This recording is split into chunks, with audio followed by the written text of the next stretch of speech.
Olá, meus amores! Olha nós aqui para mais um episódio do Serpcast, que é o podcast mais saudável da região norte, onde trazemos assuntos relevantes com profissionais mais relevantes ainda. E hoje não poderia ser diferente, né? Como sempre, a gente sempre traz profissionais onde vai trazer informações de excelentes qualidades para vocês. E já adiantando, né, Jéssica, que esse Sim, profissional, gente, eu acredito que esse profissional quase todo mundo, se não todo mundo, já precisou dos serviços dele. já foi, se não foi, vai ter que procurar. Não é? Eu acho que criança, talvez, menos frequência, mas do adolescente para cima, acho que todo mundo já precisou desse profissional em sua vida. Jéssica, apresenta para nós aí o nosso Sim. convidado especial. Então vamos lá. Hoje nós estamos aqui com o Dr. João Paulo Alves Guimarães. Ele é médico e tem a especialidade em ultrassonografia, né? O nosso primeiro convidado ultrassonografista aqui no nosso podcast. O Dr. João, ele tem 43 anos, veio da Bahia. Ele se formou no Rio de Janeiro, né, pelo Centro Universitário Serra dos Órgãos, na cidade de Teresópolis. Ele é especialista em ultrassonografia geral e Doppler vascular pelo Colégio Brasileiro de Radiologia e Sociedade Brasileira de Angiologia e Cirurgia Vascular. Então, ele está nesse ramo aí há mais de 15 anos, né, doutor João? É isso mesmo, viu? Já estou há bastante tempo na área e queria dizer que é um prazer estar aqui com vocês, trocando informações, engrandecendo aí a nossa área da saúde, que é tão carente de informação, né? As pessoas precisam conhecer para Exatamente. poder se cuidar. Quando a gente montou, doutor, esse podcast, eu e Jéssica, é, foi nisso mesmo que a gente pensou, em levar informação para as pessoas, muitas que não têm condições de chegar até o teu consultório, e a partir daqui a gente consegue levar isso em tantos lugares, né? O mais longínquo possível. Mas assim, doutor, as pessoas gostam de saber um pouquinho, além do mini currículo ali que a Jéssica falou. Fala um pouquinho para a gente sobre você, como que você veio parar em Porto Velho, né? Que você é da Bahia, já mora aqui há bastante tempo. Fala um pouquinho para a gente, é casado, tem filhos e, enfim, fala um pouquinho para nós. Bom, é interessante estar falando nisso, é uma história que eu sempre conto, né? Porque as pessoas, Porto Velho é uma região que tem bastante gente de várias partes do país e as pessoas contam como é que você veio parar aqui. E quando depois a gente fica aqui, que recebe alguém, a gente faz a mesma pergunta, né? E aí tomou Uhum, água do Rio Madeira, como isso. é que você Não veio parar volta aqui? mais. Então, assim, a minha jornada, ela é bem complexa, assim, depois que eu saí da Bahia, tem bastante história, mas eu vou resumir um pouquinho. Eu me formei em Teresópolis e fui morar na cidade de Ribeirão Preto, onde eu me especializei em ultrassonografia, lá na escola do professor Bailão, que é um professor assim precursor aqui da ultrassonografia no Brasil, ele é pioneiro no Brasil em ultrassonografia e eu tive o grande prazer e a oportunidade de estudar nessa escola de ultrassonografia, que ela é pioneira no país. E através dessa escola e da parceria que a gente formou lá com o professor Bailão, a gente estreitou relacionamento de trabalho, ele começou a fazer pós-graduação fora da cidade de Ribeirão Preto. Então tivemos turmas em Cuiabá, uma primeira turma em Cuiabá. Então eu saía de Ribeirão Preto e ia a Cuiabá junto com o professor Bailão, ministrar as aulas práticas de ultrassom para médicos que queriam aprender ou aprimorar-se na ultrassonografia. A nossa segunda turma foi aqui em Porto Velho.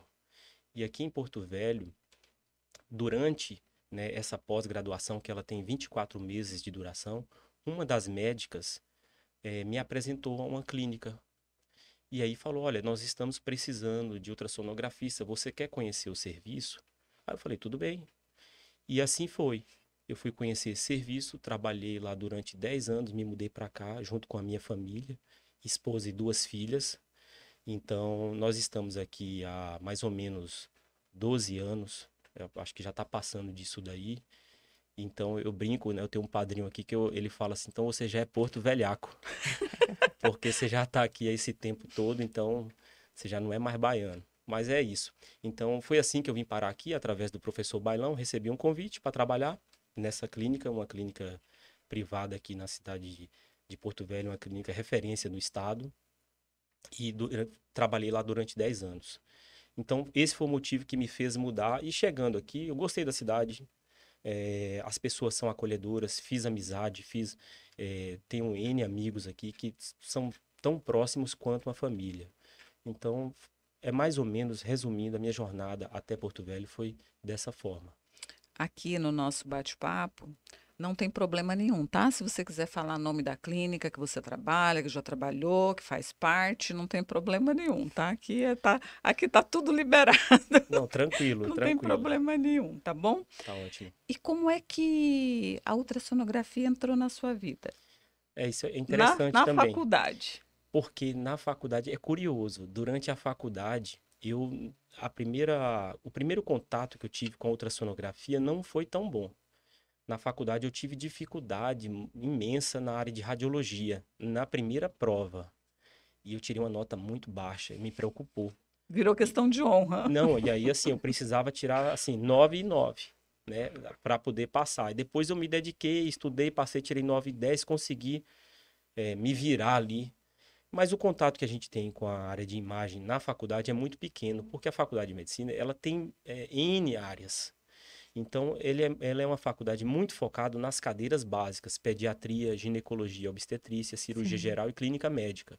Então, tu imagine a quantidade de áreas hoje que nós temos Você tem aí. que sair dali um generalista, né? Exatamente, é o objetivo, né? E depois, quando eu me formei, eu não sabia muito o que eu queria, entendeu? Não era pessoa assim que, eu vou fazer isso e tá, o caminho tá traçado. Uma prima minha, que é ginecologista lá na Bahia, a gente fazia posto de saúde, tocava hospital, e essa minha prima, ela falou, olha, faça um curso de ultrassom, entendeu? Que vai ser legal para você, vai agregar. E assim eu fiz, fui para Ribeirão Preto, tinha um amigo lá em Ribeirão Preto, Marcelo Sales, hoje ele é cirurgião lá em São Paulo.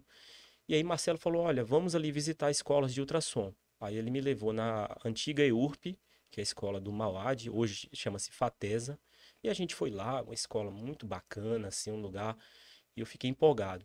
E aí teve outra colega do Marcelo que tinha feito os cursos, falou, não, faça lá na escola do professor Bailão. Vai lá que é muito bom. E eu não conhecia nada, fiz um curso lá na escola do professor Bailão e gostei. Ali realmente eu assim, me vi numa área que me despertou assim aquela paixão.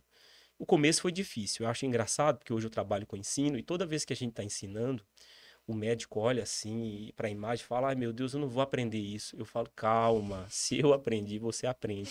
O Então, que é esse borrão aí que você consegue exatamente. identificar tudo? Então, assim, no começo, o professor lembra aquelas primeiras aulas, era tanta imagem, eu falei, cara, e o pessoal mostrava, eu não tô enxergando isso que esse pessoal tá mostrando. Mas depois, você é como tudo na vida, quando a gente não É a sabe, acha prática, difícil. né? Quando você não sabe, é difícil porque você não sabe. Mas a partir do momento que você tem um contato, vai criando intimidade, você aprende. E a ultrassonografia, ela teve uma coisa assim que eu gosto até hoje, eu sempre falo, é que a gente vê aquilo que se estuda. Então, muitas vezes a gente está vendo uma patologia no livro, a gente está estudando, doença tal. Aí você, poxa, então, um exemplo, uma endometriose, que a gente tanto fala, mas ali, você fazendo ultrassom, você vai ver aquele foco de endometriose, aquele ovário. Então, e a área é imensa. Então, você, por exemplo, pode fazer um ultrassom obstétrico e ter todo aquele contato ali com a gestante, com o feto, e você enxerga, vê o coraçãozinho do feto batendo, você avalia. Então, isso é muito palpável. Então, o sujeito está com uma dor, mas o que pode ser essa dor? Você vai lá e olha, não, tem aqui uma pedra na vesícula, entendeu? Sim. Então, isso de ser palpável, de você enxergar aquilo que você lê no livro teoricamente, é Uhum. muito interessante. Então, isso aí, eu acho que muitas pessoas que fazem, muitos médicos que fazem ultrassonografia, acaba despertando interesse. Um dos motivos é esse. E outro, assim, que você trabalha em tantas áreas com ultrassom que se torna prazeroso, sabe? Você tem um leque grande E para. você optou então por ficar com geral mesmo. Você não pegou só uma parte, né? Porque hoje está tão assim, especialidades, né? E você não, você ficou com a ultrassom mesmo geral. E aí também a vida vai levando a gente, né? Então, é tudo. A minha vida foi assim, foi me levando. Eu não escolhi as coisas. Quando eu cheguei na escola, você aprende de tudo. Então, é uma escola que ela te ensina desde o básico até o avançado. Então, a gente teve contato com professores da Argentina, professores de diversas partes do Brasil que iam na escola ministrar cursos. Então a gente começava com o básico: ginecologia, obstetrícia, medicina interna, né? Então ultrassom obstétrico, ultrassom transvaginal e ultrassom do abdômen. Certo. Depois tinha professores que davam cursos de tireoide, de pelve masculina, próstata, pediatria, tinha professoras. Vinha um professor de fora dar um curso de músculo esquelético, essa área de articulações. Vinha um professor da Argentina, Miguel Luvolo, um excelente professor, dar um curso de ultrassonografia vascular. E a gente tinha esse contato na escola do professor Bailão com todos esses professores. E então, assim, a minha formação na ultrassonografia, ela foi ampla. A gente abrangeu todas as áreas, entendeu? Sim. Logicamente, quando a gente vai trabalhar, se você sai para o mercado de trabalho, vai depender do que as pessoas precisam. Então, por exemplo, eu cheguei na Santa Casa de Ribeirão Preto. E lá também tinha uma residência de radiologia, comecei a trabalhar com ensino, preceptoria, mas não precisava de biópsia. Tinha médicos que faziam biópsia de próstata, biópsia de mama, biópsia de tireoide, e acabou que eu não tive chance de fazer. Então, eu aprendi na escola, mas não pratiquei tanto. Sim. E isso vai, como tudo na vida, o que a gente não usa, atrofia. Sim. Né? Então, assim, a minha área é geral, mas tem certos tipos de exame que eu não faço tanto porque onde eu trabalhei não foi necessário. E também Entendeu? deve ter alguma que já é teu xodó, não tem? Afinidade, né? Por um. Então, eu gosto de tudo. E geralmente, assim, essa questão do xodó, por exemplo, aqui em Porto Velho, também por uma necessidade da clínica que eu trabalhava, comecei a fazer mais ultrassom vascular. Ah, sim. Entendeu? Então, precisou de ultrassom vascular. No começo eu queria muito fazer, que eu estava com um assunto fresquinho, eu estava vindo da escola, aí o pessoal falou, não, tem quem faz. Não faz esse aqui, não tem quem faz. Ah, beleza, tudo bem. Aí o médico tirou férias, não avisou, nós estamos com a agenda cheia, você não pode fazer esses exames vasculares? Posso. Ok. O médico tirou férias, mais um mês de agenda vascular. O médico saiu da clínica, mudou para outra cidade. Assume a agenda de ultrassom vascular? Assumi. E hoje, assim, digamos, entre aspas, meu carro-chefe é a ultrassonografia sim. vascular aqui em Porto Velho. Porque, em virtude a essa demanda grande e a coisa foi fluindo para o meu lado, eu acabei entrando, aprofundando nessa área. Depois fiz o título, prestei prova, fiz o título de ultrassom geral. No ano seguinte fiz prova e tirei o título de ultrassonografia vascular. Então é isso que eu falo. Às vezes a gente gosta de uma coisa, mas a vida ela te Vai direciona, levando. Você. vai levando. Isso é interessante. É verdade. Então vamos lá. Então Vamos- vamos entrar no Quero que você responda o que é ultrassonografia, qual que é a importância desse exame, né, para as pessoas realizarem. Olha, a ultrassonografia, ela é muito interessante, porque é um exame de imagem. Então, os médicos, né, para fazer o diagnóstico, ele tem que ter subsídio muito diagnóstico é clínico. Então, pela história, o paciente conta, olha, eu tô com o nariz escorrendo, tô espirrando, tô tossindo. A pessoa entra no teu consultório, tá com o olho vermelho, o nariz vermelho, espirrando, é uma gripe. Tem febre. Então, você não precisa de um exame para falar, olha, você tá gripado, você tem um resfriado. Mas tem certas doenças que você precisa de subsídio, um laboratório ou imagem. E a ultrassonografia, ela é o quê? Ela é um aparelho, um dispositivo que emite som, entendeu? Igual o som que a gente escuta aqui, que nós estamos falando. Só que é um som numa frequência alta. A gente não escuta o som da ultrassonografia. E a palavra ultra é porque essa frequência ela está acima da faixa audível. Então ela tem uma frequência alta, por isso chama ultra, porque tem um infrassom também. Então nós trabalhamos com ultrassom. Esse som, ele produz imagem. Então ele vai impactar nos órgãos e tecidos no corpo e o computador ele vai formar uma imagem na tela. Então, o bacana da ultrassonografia, o legal, é porque ela não faz mal. Entendeu? Então, através do som, a gente obtém uma imagem anatômica, como se você estivesse dissecando um cadáver e olhando ali, ou, entendeu? E estudando as doenças, estudando os órgãos. Então a gente consegue formar na tela do computador ali, do aparelho, uma imagem através do som. É isso. Sobre a importância, então a ultrassonografia ela se desenvolveu e vem se desenvolvendo. A importância dela não dá para medir. Porque onde você consegue encostar o aparelhinho de ultrassom, você forma uma imagem. Então, qual é a área que a ultrassonografia não atua? difícil falar, atua em todas as áreas. Uhum. Então, ultrassom oftálmico, para a gente olhar o globo ocular, o cristalino, a retina, se tem um descolamento de retina. Você tem ultrassom da tireoide, das artérias do corpo, carótida, artéria aorta, dos membros, entendeu? Artérias dos membros inferiores. Ultrassom obstétrico. Imagina a obstetrícia sem ultrassonografia, não existe. Na urologia, entendeu? Os rins, o aparelho urinário, a bexiga, a próstata. Imagina a urologia sem ultrassonografia. A gente não consegue hoje imaginar a medicina Doutor, sem a ultrassonografia. pega osso. Sim, só que, e aí você tocou num tema legal, pega assim o osso. Então, por exemplo, nós temos o ultrassom músculo esquelético, que é da articulação, punho, cotovelo, ombro, joelho, quadril, tornozelo, pé. Não está bem desenvolvido na coluna. Eu acredito que ainda vá se desenvolver para certos aspectos na coluna do adulto. Do feto, sim. Do feto a gente consegue fazer diagnóstico de defeitos na coluna do feto. Uhum. Entendeu? Então pega osso. Olha. Basta olhar o feto. Então, por exemplo, quando a gente está lá estudando o bebezinho dentro da barriga da mãe, a gente consegue medir o tamanho do osso da coxa, do osso do braço, do crânio, Verdade. entendeu? E também das nossas articulações, a gente tem ali, vai ver se tem um osteófito, uma inflamação naquela articulação.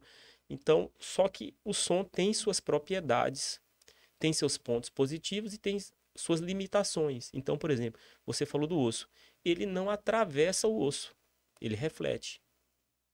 Já um tecido mole, de densidade mole, ele atravessa, o som atravessa, ele consegue penetrar. Explica melhor essa questão do refletir. O que altera, por exemplo, no resultado de um exame? Então, por exemplo, o ultrassom, ele consegue analisar a superfície do osso, mas ele não vê dentro do osso. Ah, tá. Entendeu? Ele Então, não chegaria na medula, por exemplo. Não, não vai chegar. Então, só para você. É bom a gente falar com exemplo, porque a gente tem que ter o cuidado de não ter aquela fala muito técnica, as pessoas não entenderem. Sim. Então, um exemplo.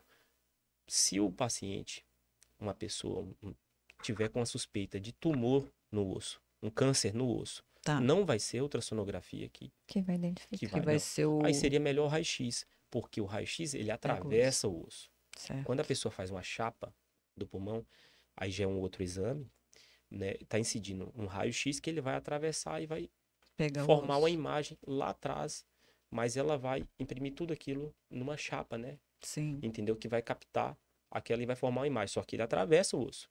Então, dentro dos exames de imagem, eu costumo falar que nós não temos assim uma hierarquia. Todos têm a sua importância. Então, assim, não tem a ressonância é o melhor exame, a tomografia é o melhor exame, ultrassom, o raio-x, a mamografia. Não tem isso. Depende do quê? Sim, depende do que você precisa. Depende do que você precisa, depende da suspeita do médico. E aí que mora a importância de você ter médico de confiança, profissionais de confiança. Sim. Médico de confiança, um fisioterapeuta de confiança. Sim. Né? Então, como tudo na vida, a gente precisa essa palavrinha confiança faz muita diferença. Sim. Quando um paciente, por exemplo, vai fazer um exame lá com você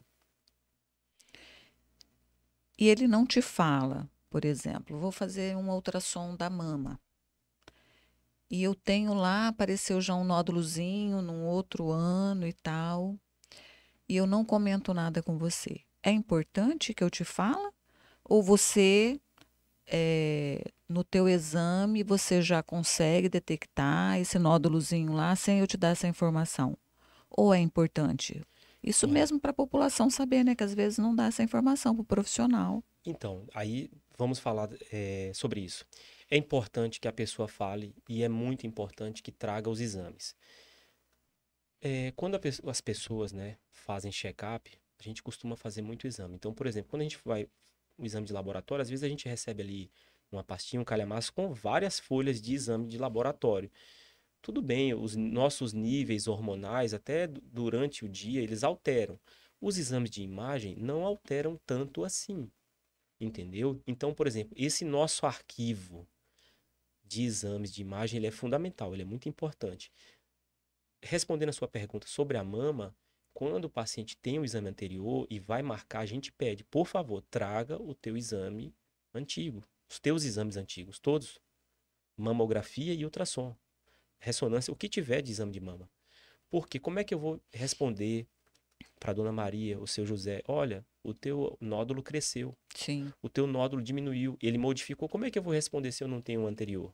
Eu te perguntei isso até Hum. porque eu já ouvi assim no consultório, pacientes mesmo falam assim: ah, não, eu não vou falar não para ver se o médico Se encontra que vai eu tenho, acertar. entendeu? Então, isso aí se chama pegadinha. É, A não é pegadinha, o legal. principal prejudicado É o é o paciente. paciente, porque, Sim. vamos lá, o médico, quando a gente faz exame, digamos, o paciente nunca fez exame nenhum, a gente recebe Uhum. todo dia, Sim. é um tipo de exame de rastreio.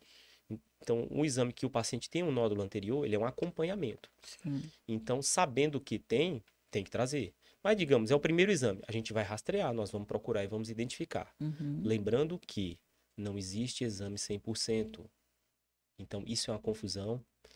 As pessoas não entendem, advogado não entende, juiz não entende. A gente tenta conversar, mas os exames não são 100%. Então, uma pessoa que tem uma doença e que ela está mantendo seu check-up em dia, não significa que ela vai que esse check-up vai pegar 100% das doenças.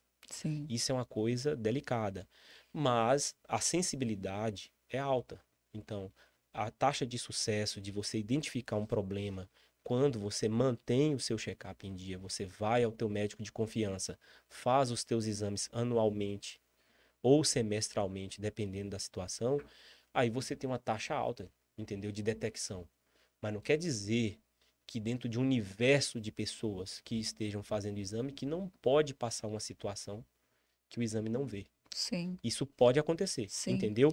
Então a questão da pegadinha, isso de não fornecer informação, a pessoa está se prejudicando. Sim. E nós estamos Sim. falando de doença séria, doença que é câncer de mama. Sim. Então o exame ele tem a capacidade de fazer um diagnóstico precoce, Uhum. a pessoa tratar precocemente e ter uma sobrevida e ter uma Sim. expectativa de vida alta em Sim. virtude do cuidado e do tratamento. Porque quando você faz na mesma clínica, já fica teu histórico lá, né, as imagens. Eu falo isso como exemplo meu mesmo. Eu faço acompanhamento, eu tenho cistos, né, cistos de água e tal. E aí lá num certo ano apareceu um nódulozinho mesmo, né, uma massinha lá. E aí quando foi o ano passado, eu fui fazer, mas era o mesmo profissional e ele já, né, já conhecia meu histórico.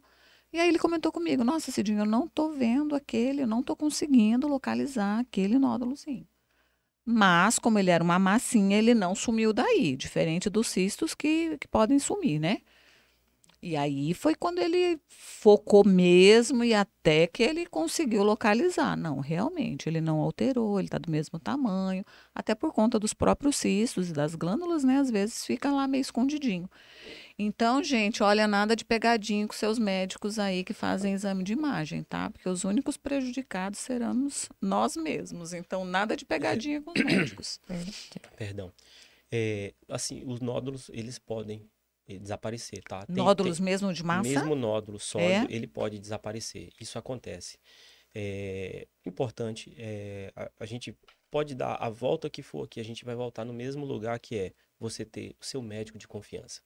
Quando nós estamos na faculdade, você já deve ter ouvido falar muito isso, relação médico-paciente. Sim. Relação Então, médica. você imagina, você Importantíssimo. vai no advogado, você vai contar a sua vida para o advogado. Você tem que confiar naquela pessoa. Um contador, você vai abrir suas contas lá para ele vai saber do teu. Você tem que confiar no contador. O médico, a mesma coisa. E o paciente, isso é uma via de mão dupla. Então, quando a gente tem aquele paciente, aquele, né, que ele confia em você, você confia, você tem uma conversa reta, né, uma conversa franca.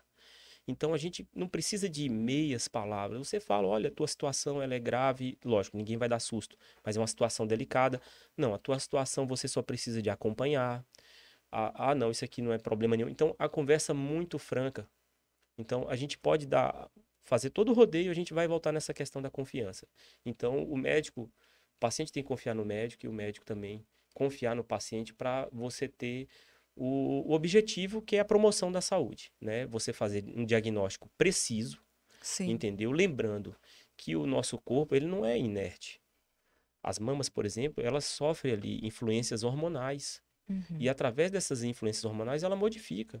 Então, a mulher que está amamentando, a mama, ela muda completamente, sim, entendeu? A mulher que está na idade fértil, ela vai chegar na menopausa, que ela está tomando medicamento, entendeu? Então, Sim. essas nuances de referente às alterações hormonais, isso modifica o corpo. Então, por que que não acha que aquele nódulo ele não pode desaparecer? Então, pode. O cisto pode modificar, o nódulo pode desaparecer, mas a questão é, existe um problema grave ali ou não? Existe um risco de câncer de mama ali ou não? Então, a Sim. gente tem que focar no principal. Eu atendo muitas pessoas, isso é uma quantidade grande, viu? De gente que chega, eu tenho um nódulo na tireoide, a pessoa não dormiu na noite, Preocupada com na aquilo. noite anterior, Ansiosíssima. ansiosa, porque tem um nódulo e não. Calma, vamos ver se isso aqui é algo, vamos ver se isso aqui é algo preocupante ou não. Então a gente tem que, sabe, separar um pouquinho dessas coisas. Eu não gosto do terrorismo, que a pessoa fica assustada sem necessidade, e também não gosto daquela pessoa que está relaxada com uma situação que precisa de cuidado. Sim. É preocupante Entendeu? a pessoa estar lá fazendo de conta que não está acontecendo nada, Isso, né? e isso acontece todos os dias, Sim. tá? A gente vai chegar lá. Então, a Sim. esteatose hepática, por exemplo, a gordura no fígado é um exemplo claro, tá? Não, essa daí o pessoal Deixa Entendeu? faz nem de mesmo, né? conta, Deixa, a né? pessoa chega e Deixa fala pra assim, lá. eu pergunto, né? Olha, o que que você veio fazer aqui? Aliás, qual é o motivo do teu exame? Por que que você procurou o médico e por que você procurou o atendimento? Eu vim olhar minha esteatose hepática. Eu vim olhar minha gordura no fígado. Eu falei, tudo bem, então quer dizer, a pessoa Ele já já sabia, sabe. já sabe que Aham. tem. E o que você fez aí para cuidar? Não fiz nada, não. Não fez dieta, não fez atividade física, não mudou o estilo de vida. Então, poxa, só olhar, só tirar uma fotografia, o exame não trata. Entendeu? O Sim. exame, ele vai te dar um diagnóstico, ele vai te dar um parecer ali técnico, e o médico, juntamente com o paciente, ele tem que fazer mudanças para que você tenha sucesso no tratamento.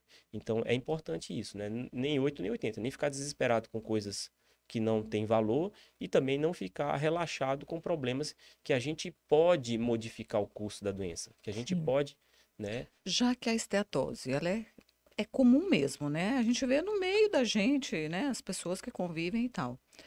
É, qual que é o grau, assim, já que realmente é preocupante e o que que pode causar com a esteatose? Qual que To- é o principal todo, doença aí causada pela a esteatose? esteatose, ela é muito frequente porque o nosso estilo de vida, o estilo de vida do brasileiro, ele está levando ao sobrepeso e obesidade. Então, a nossa alimentação, o nosso modo de viver está levando a isso. Então, a gente está copiando um pouco os Estados Unidos. Os Estados Unidos estão lá com seus problemas também relacionados ao sobrepeso e obesidade, e a gente está copiando esse modelo. Então, frente a uma população que está cada vez aumentando a questão do Comendo sobrepeso, mal, do diabetes, Come entendeu? E da mal, obesidade, dorme mal. alimentando mal, aí a esteatose ela se instala, porque a maior causa dessa gordura no fígado está relacionada ao excesso de comida, entendeu? E o excesso de comida, eu não estou falando, é comida gordurosa, não, é excesso de comida no geral. Porque tem gente que fala, vou tirar a fritura. Só isso não basta, entendeu? E ela não tem assim, não é uma escadinha, degrau. A gente tem uma classificação grau 1, 2 e 3, existe isso, que ela também, se a gente pegar 3, 4 livros aqui e colocar na mesa, eles não vão se entender direito. Isso gera um pouco de confusão. Por isso que quando a gente vai no médico fazer ultrassom, minha esteatose estava grau 1, eu fiz no outro, deu grau 2. Olha, não é isso importante. Tenho esteatose. E precisa Eu cuidar. preciso o cuidar. que vou fazer? Agora, a grau 3, com certeza, ela é uma esteatose ruim, porque o fígado já está aumentado. Todas elas podem levar a cirrose hepática. Não é comum, mas pode levar a cirrose hepática e até o câncer de fígado, que é o carcinoma hepatocelular. A esteatose grau 1, a grau 2 também, ela pode disfarçar uma hepatopatia, uma doença hepática, por exemplo, causada pelo vírus B, o vírus C. Então, assim, voltamos àquele ponto. A gente precisa conscientizar as pessoas para fazer um check-up anual. Tem muita gente que vai, aqui vamos supor, a tua audiência pode ser aquela audiência que frequenta o médico, que cuida, que faz aquela mudança, faz a fisioterapia para mudar o estilo de vida, mas tem aquelas pessoas que elas não estão muito preocupadas e a gente tem que chegar nessas pessoas. Olha, faça teu check-up, muda o estilo de vida, cuide-se, pense na velhice. A velhice chega, Para todos. entendeu? Então nós temos que tomar esses cuidados, fazer a nossa poupança de osso. Vocês devem lidar muito com isso, Muito. né? Fisioterapia, quer dizer, a pessoa tem esse problema, não faz uma atividade, não se alimenta direito e está lá com osteoporose. Aí está com dificuldade de locomoção, está com o assoalho pélvico frágil, E está com quanto pouca mais, massa e como a muscular. gente está vendo, isso você vê todos os dias também, é o quanto que a osteoporose está chegando mais cedo, né, nas mulheres, mulheres jovens. Já está com pontos de osteoporose, quadril, coluna, Então a gente precisa cuidar e estar mais atento a essas questões. né? Só mais uma perguntinha sobre a esteatose. Ela tem cura? Se chegar ou ter um certo grau, por exemplo, o grau 3, ainda consegue reverter completamente ou não mais? Reverte completamente. Mas nós temos que ter aqui um pouquinho mais de detalhe na fala. Certo. Um grande exemplo, e eu não estou dizendo que isso seja, vamos supor, o foco principal, não é o tratamento principal, né? Pessoas que fazem cirurgias bariátricas. A gente percebe que aquela esteatose, ela desaparece. Entendeu? Por quê? A pessoa perdeu lá 20, 30, 40 quilos, então ela diminuiu o percentual de gordura corporal. E aquela esteatose, ela desaparece, porque o fígado, ele tem capacidade regenerativa. A célula do fígado, o hepatócito, ele se regenera, recupera. Então, mas é só o paciente que faz bariátrica? Não. Perder peso, né? Eu já tive paciente, e isso é muito interessante. Eu gosto, assim, de conversar com as pessoas e eu sempre quero aquela dica, né? Porque a gente tá sempre cuidando, né? De Sim. controlar ali o peso, o percentual. E assim, teve um paciente que eu falei, eu perdi 40 quilos. Ele veio, tinha uma esteatose grau 3, aí num outro exame seguinte não tinha mais nada. Eu falei, mas como é que você perdeu esses 40 quilos? Ele falou, olha, doutor, eu comia num prato desse tamanho, passei a comer num prato desse tamanho. E para ele funcionou. Foi só isso. Entendeu? Então nós temos ali a dieta, nós temos a cirurgia, nós temos aí medicamento, nós temos um arsenal de, como é que eu vou te falar assim, de subsídio, né? De apoio para nos ajudar a reduzir essa porcentagem de gordura corporal, que por sua vez vai diminuir a esteatose. Certo. Então ela recupera totalmente, exceto quando a pessoa tem problemas, doenças metabólicas. Existem algumas doenças, não são frequentes. Hemocromatose é uma delas, que é o depósito de ferro no fígado. Mas como é que eu vou saber isso? Não se preocupe, o médico vai saber, ele vai investigar. Entendeu? Como é que tá a ferritina? Como é que tá o ferro? Como é que tá isso, aquilo, outro? O médico vai investigar. E o que não tem cura é a cirrose. Então a cirrose é o fígado cicatrizado. Uma vez que aquela célula, o hepatócito, célula do fígado, Certo. que ele sofreu durante anos e anos, uma agressão, ele sofreu e regenera. Mas aquilo chega uma hora que, entre aspas, cansa, cicatriza. Aquela célula, ela modifica, e aí o fígado ele fica cicatrizado, que é a chamada cirrose. Essa não reverte. Então, o fígado está lá com a cirrose, ele não regenera. Ele vai trabalhar com o que tem de célula. O fígado com esteatose, não. Ele recupera, desde que não tenha certos problemas ali e a pessoa faça mudança, então recupera completamente. E a cirrose, por que a cirrose ela é muito associada só à bebida alcoólica? E não é, né? Então, A pessoa bebe muito, deu cirrose porque bebeu muito. existem questões ligadas à cultura popular, né? Uhum. Então, a doença alcoólica, né, o etilismo, ele pode levar a cirrose, entendeu? Só que isso depende de alguns fatores. Tem pessoas que têm predisposição a ter uma hepatite, uma inflamação grave, com pouca quantidade de álcool, com pouca quantidade de bebida. Só que você não sabe, a gente não sabe, entendeu? Quem é quem Sim. nessa história. Mas o nosso corpo é resistente. A gente não gosta de falar isso, mas é resistente. Por quê? A quantidade de pessoas que bebem aí é muita gente. A quantidade de pessoas que tem cirrose não é tanto assim, né? Então depende de uma relação quantidade de álcool e uma relação de tolerância do organismo. Então tem organismo que tolera o álcool e tem pessoas que não toleram, que vai abrir em um final de semana que o cara exagerou, ele vai abrir uma hepatite fulminante e pode levar a cirrose. Mas na maioria das vezes a gente vê o quê? Aquela pessoa de baixa renda. Se a gente for no hospital, nos hospitais públicos, nos hospitais privados, e reparar quem tem cirrose, é um perfil de paciente de baixa renda. Por quê? bebe quantidade altíssima, com os problemas todos, não vamos entrar nessas questões, Sim. mas e também pela baixa qualidade do que está bebendo. Isso Qual é que- o controle que existe numa pinga de alambique? Qual é o controle daquele álcool de posto de gasolina, que às vezes a gente passa, tá o cara lá botando aquele álcool e tomando álcool de posto de gasolina. A gente Misericórdia. vê isso por aí. Se reparar, vai ver. Pior que tem. Então, você imagina o que aquilo faz com o organismo. Entendeu?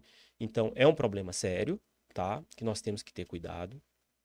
Não é só a bebida alcoólica que causa Outros cirrose. fatores, né, Nós temos também. hepatite C, hepatite B, que pode cronificar e levar a isso.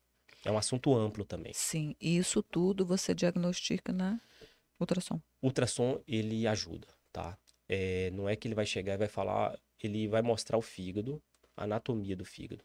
Se ele tá com aquela infiltração gordurosa, a gente pode graduar isso. A gente olha o tamanho do fígado também e Sim. se tem sinais de hepatopatia. Uma vez que tem sinal de hepatopatia, a gente vai referir isso no laudo e o médico que vai receber aquele relatório, ele vai ter que investigar, vai pedir ali toda a sorologia, entendeu? Então, assim, o ultrassom é uma ferramenta, Sim, não é a única. entendi. Tá. Certo.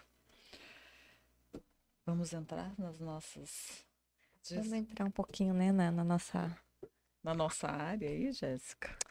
Sim, a gente separou aqui alguns temas, né, pra gente afunilar um pouco mais esse assunto, que a gente sabe que a ultrassonografia, ela Já- abrange o Já corpo fomos lá inteiro. pro fígado, né? E foi tão Fígado. legal, né? Gente- Olha quanta dúvida que tirou. Tirou minhas A gente mesmo. começa a sim. falar e é um assunto, é grande. Ultrassonografia, É muito assim, você grande. começa e não sabe onde vai parar. Não tem problema Sim. não. Se a gente não der conta de terminar hoje, a gente volta. Grava outro. A gente Então, volta. vamos lá.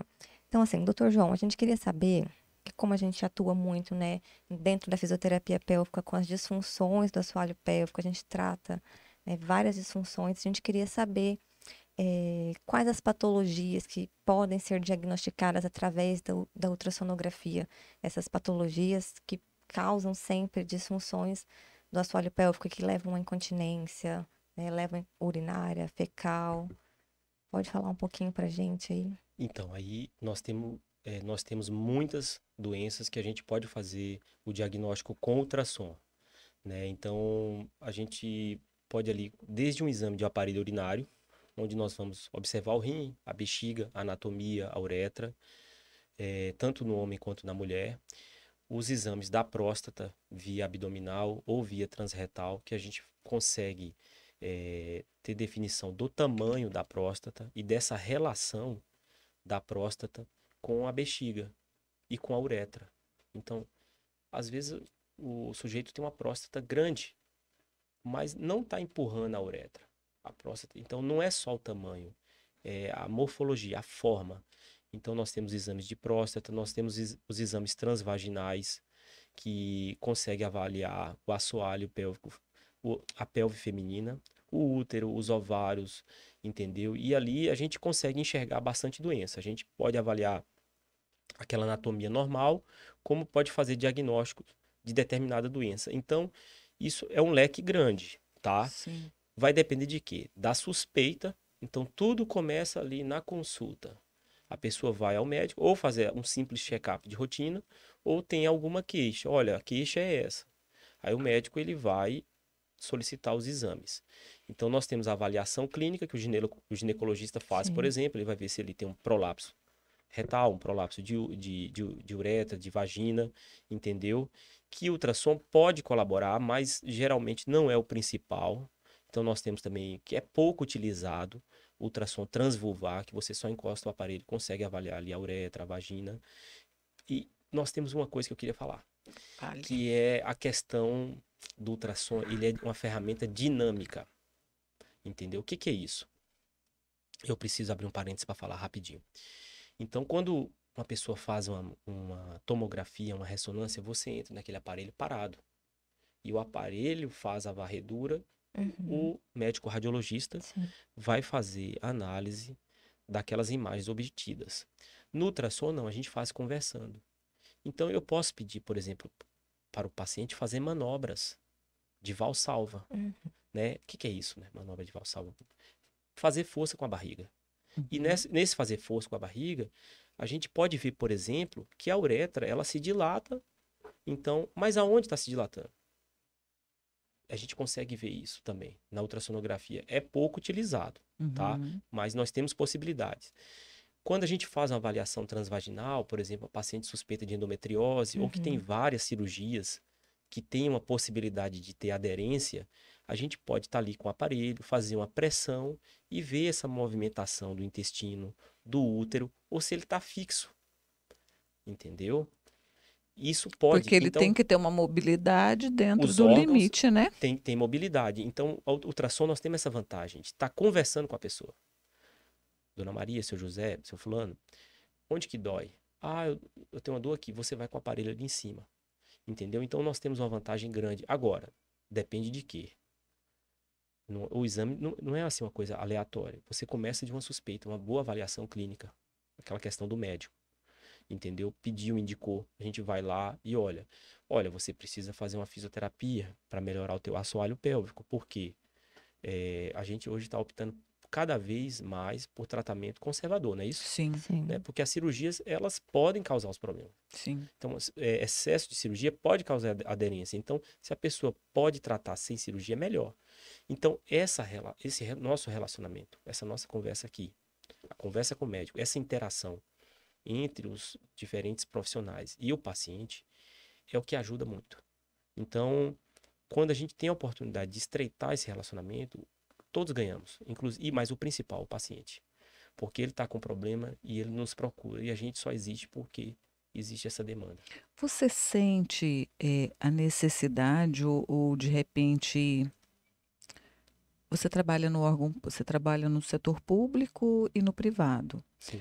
Eu acredito que talvez o tempo seja um pouco diferenciado, não na questão lá do exame específico, mas você sente falta de ter o tempo de ter um bate-papo com o teu paciente antes de você fazer o exame, ou o teu paciente já chega lá para você realizar o exame com ele?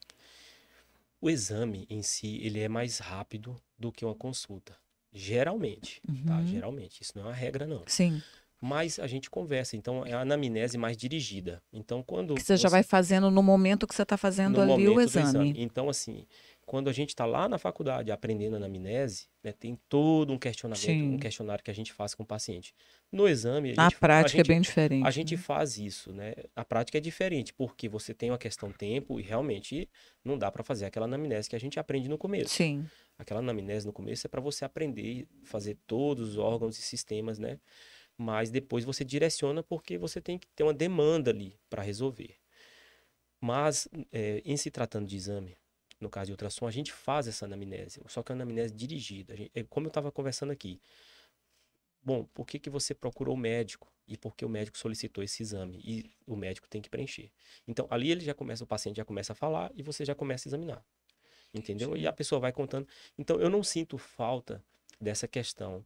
E, assim, assuntos relacionados a questões públicas e privadas, o que eu sinto falta, basicamente, no setor público, é um desafio, porque o setor público ele tem as dificuldades por ser público, mas relacionadas à organização. Porque de tempos em tempos muda o gestor. Uma empresa privada, se você pega uma empresa, por exemplo, a empresa que eu trabalhei aqui antes, ela está há 40 anos no mercado, é o mesmo dono, entendeu? Sim. Então ali tem um padrão. O governo muda de 4 em 4 anos, a prefeitura também, os funcionários, os cargos de confiança mudam. Nós não temos padrão no país, entendeu? Então, assim, o setor público tem suas dificuldades. Mas, ainda assim, eu te digo que faz muita coisa boa, entendeu? Tem muito. E tanto é que a gente vê médicos. Equipamentos de Tem qualidade. equipamento de qualidade, tem profissional de qualidade, tem gente com vontade. Isso, tanto no público quanto no privado, a gente tem essas variações, Sim. tá certo? Tanto é que tem médico trabalhando ali no setor público que é dono de hospital, dono de clínica às vezes. Está Sim. lá, atendendo. Então, um sujeito que, assim, de alto nível técnico, Sim. e ele está atendendo no público. Então, assim, falar que o público é ruim, eu discordo, Certo. entendeu?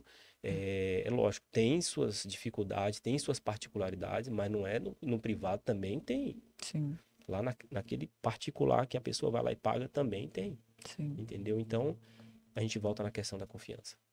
Tá? Isso. Doutor, só um pontinho. Geralmente, as pessoas que vão fazer ultrassom são pessoas que vão encaminhadas.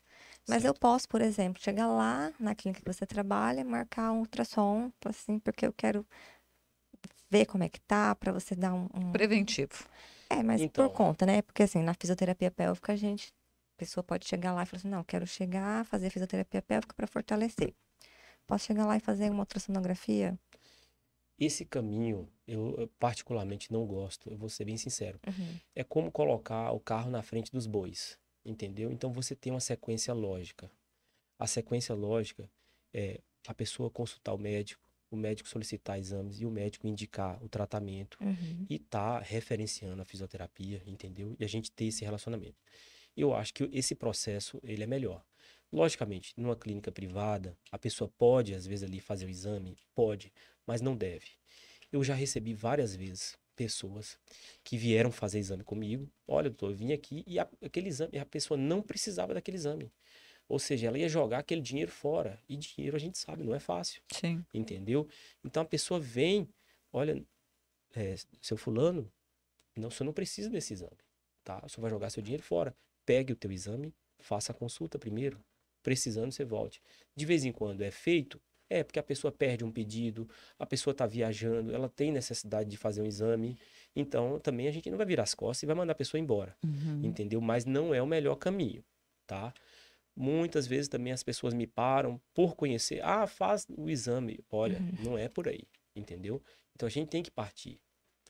Se tem que fazer um check-up, vá no médico fazer o check-up, tá certo? Se não tem queixas, né? Aquela coisa Sim. anual. Uhum. Mas, eu quero fazer o exame. Porque senão, a gente. Não existe, por exemplo, isso. Ah, vamos ter inteligência artificial aí. Você entra numa máquina, num aparelho de ressonância, um exemplo, faz uma ressonância da cabeça aos pés e ela vai me falar tudo. Não é assim que funciona. Entendeu? Inclusive, um exame mal indicado pode gerar um diagnóstico duvidoso, que pode gerar uma cirurgia desnecessária, que pode gerar uma complicação grave. Então, nós temos também um tema pouco falado, que é a iatrogenia, que é o erro, entendeu? Então, isso também não é uma coisa assim de brincadeira. Então, a gente precisa dessas figuras, de estar bem estabelecidas, esses protocolos, de fazer a coisa da maneira correta, tá? Porque eu já vi isso acontecer, acontece, né, com uma certa frequência, porque a pessoa foi lá fazer um exame que não deveria fazer, aí viu um detalhe, aí ficou na dúvida, aí faz uma biópsia duvidosa, aí daquela biópsia duvidosa gera uma cirurgia e gera um problema. Que não tinha nada. Um exemplo que não era para fazer, Uhum. entendeu? Que não tinha necessidade, mas gerou toda uma cascata de dúvida que gerou. Então, isso é frequente? Não, não é frequente. Mas Mas acontece. acontece e a gente tem que evitar isso daí. Então, eu não vejo com bons olhos, tá? Sou sincero, não vejo com bons olhos essa questão. Ah, vou lá fazer. Não, procure seu médico. Não, eu tô com certo problema. Procure seu fisioterapeuta também, entendeu? É Para porque você tem fazer. gente que gosta, né, assim, de ficar caçando coisas, então já vai por Já aconteceu, conta. por exemplo, de alguém, até um conhecido seu, né, que Hum. quer fazer um exame. Ah, doutor, quero ver aí como é que tá meu, sei lá, qualquer órgão aí.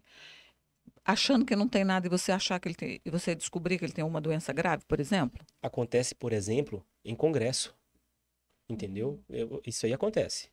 Em congresso. Eu já vi isso várias vezes, por exemplo, essas aulas desses cursos que a gente fazia lá na escola, às vezes você está no congresso, chama a pessoa, olha, tem um voluntário aqui para a gente Vai de fazer uma modelo. demonstração de ultrassom. Ultrassom não faz mal, então você pode Sim. chamar um voluntário e fazer uma demonstração. Nessa demonstração, você achar ali um câncer de mama, um câncer de tireoide, um câncer de bexiga, entendeu? Isso já aconteceu, não é frequente, né? E aí volta a importância do check-up. Entendeu? A gente volta à importância da pessoa fazer o check-up. Quer dizer, essa pessoa que por um acaso achou numa demonstração assim, ela não estava com o check-up em dia, não estava indo ao médico, Sim. entendeu?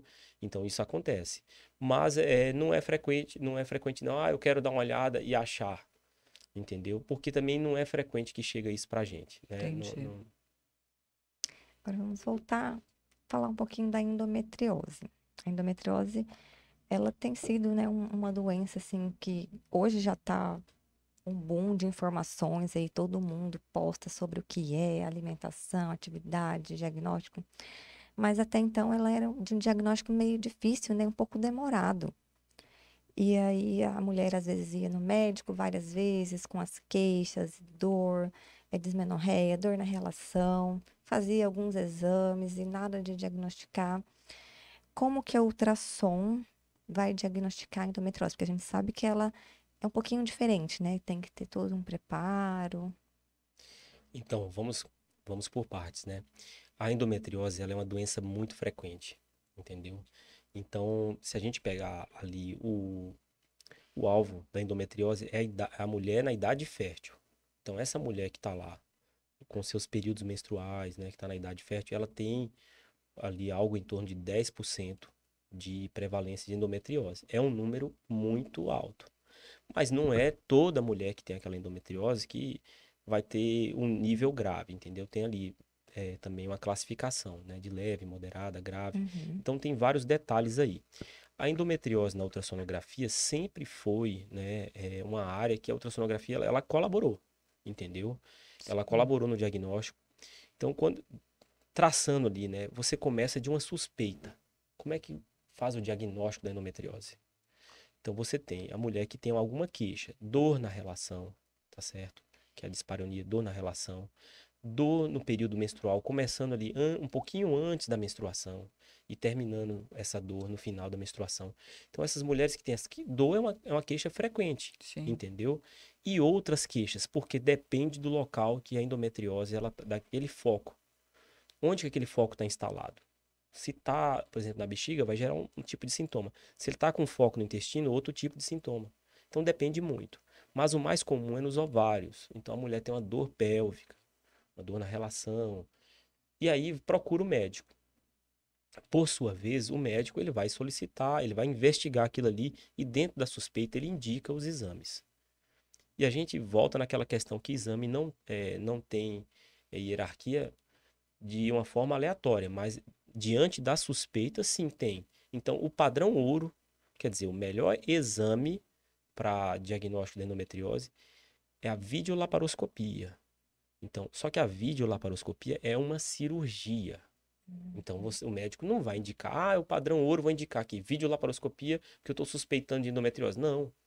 Então, solicita um exame transvaginal, que é aquele simples, entendeu? Ali a gente consegue avaliar o útero, os ovários, entendeu? A região dos anexos, a região lateral do útero, assoalho pélvico, um pouquinho do septo reto vaginal. Então tem as estruturas anatômicas da pelve feminina que a gente, num exame simples, a gente já pode fazer um diagnóstico, tá certo? Temos também a ressonância magnética, que ela consegue já avaliar bem o intestino. Tem a área de expertise da ressonância magnética, que vem ganhando terreno. Então essas tecnologias, elas surgiram e elas vão se refinando, vão aprimorando, né? E a ultrassonografia, ela recentemente, ela ganhou notoriedade, a ultrassonografia com preparo intestinal, dedicada, quer dizer, um exame dedicado à pesquisa da endometriose profunda, que é onde a ultrassonografia brilha, tá? E também ao mapeamento dessa endometriose. Então, diante de uma mulher com a suspeita de endometriose e que já tem um diagnóstico ali em algum exame, ou numa ressonância, ou no ultrassom, e o médico ele pode pedir, não, mas eu quero mapear. Por quê? Esse mapeamento vai servir para planejar uma cirurgia. Não, mas espera aí, eu quero detalhes. E aí a ultrassonografia ela ganhou terreno, entendeu? Ela cresceu nessa área, porque os médicos eles foram se dedicando mais a esse treinamento. E também os aparelhos, eles foram cada vez mais se melhorando. Então, o aparelho de ultrassom melhorou, o médico treinou mais e a população ganha. Entendeu? Agora, exige minúcia. Não é aquele exame rápido. É um exame com preparo, é um exame com suspeita. Então, não é um exame para todo Sim. mundo. Entendeu? Então, o exame que a gente usa mais em larga escala é o exame transvaginal, que é um bom exame. Entendeu? Certo. Agora, tem uma relação aí, que é a relação aparelho bom e experiência do médico. Então, o médico tem que estar treinado. Todos os médicos que fazem ultrassom estão treinados? Não. Entendeu? Todos os médicos precisam estar treinados? Também não. O médico ele tem que fazer aquele papel de rastreio. Mas na região a gente tem ali alguns médicos que se dedicaram mais a endometriose. E aí, quando chega nesse pessoal, é porque já passou por um filtro, Sim. já passou por um diagnóstico prévio. E aí Uhum. você indica esse mapeamento para endometriose profunda, e aí sim você vai fazer um trabalho minucioso e vai levar isso a hora que o médico, cirurgião, vá quando precisa, que a gente sabe que o tratamento inicial é medicamentoso, tá? Sim. Mas quando precisa de cirurgia, aí ele vai com mapeamento.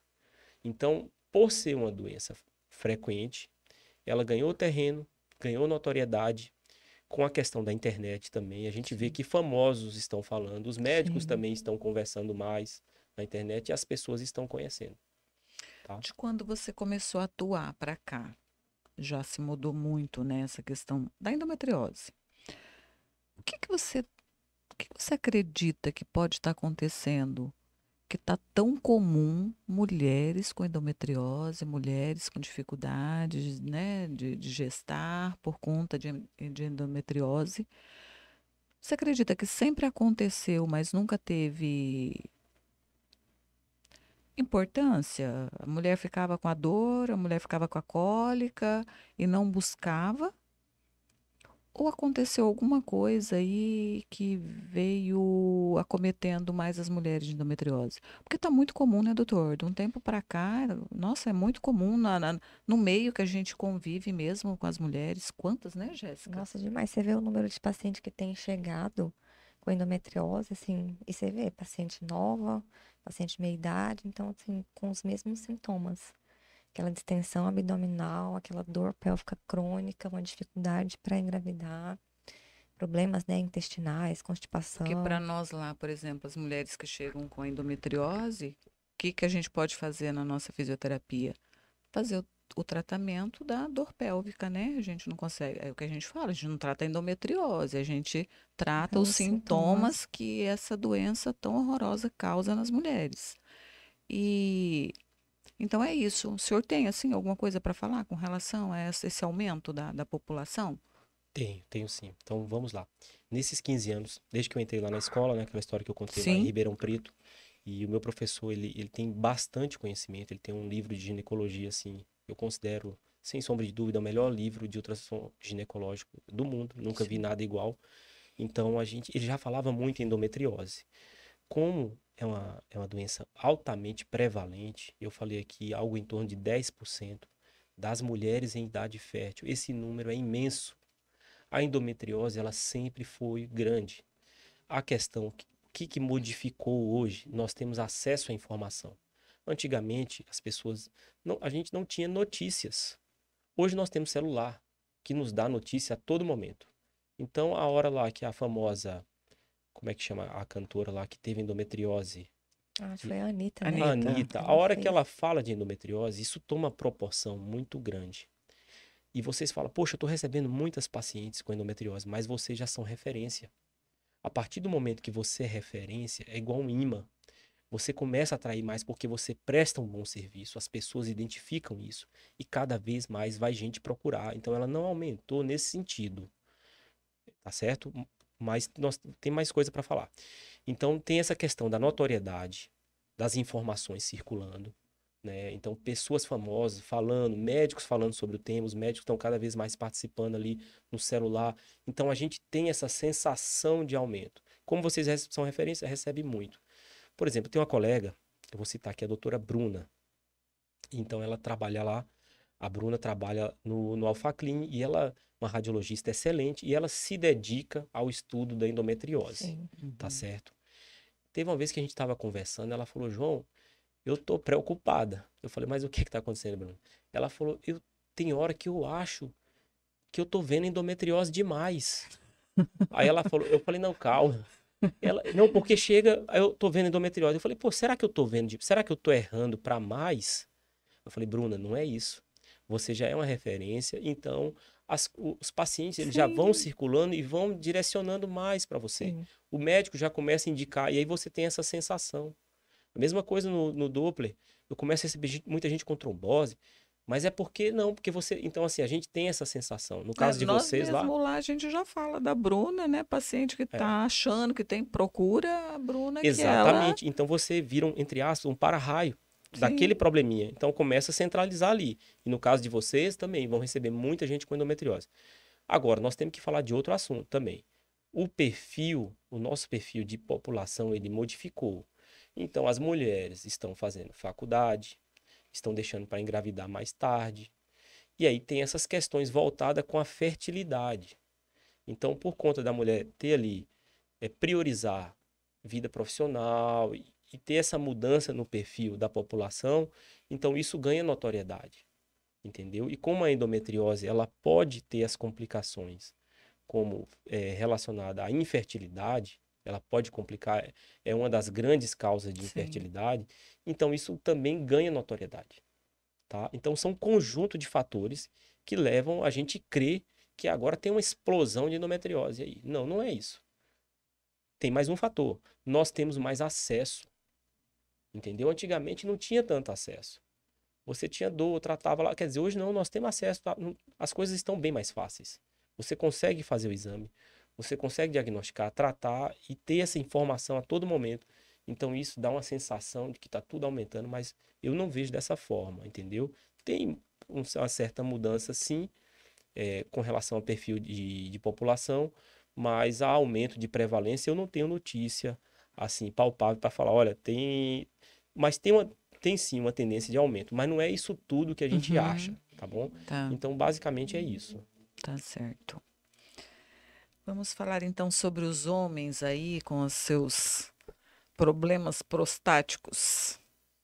Vamos falar. Quando eles te procuram para fazer um exame, você sente muito constrangimento deles em relação a isso?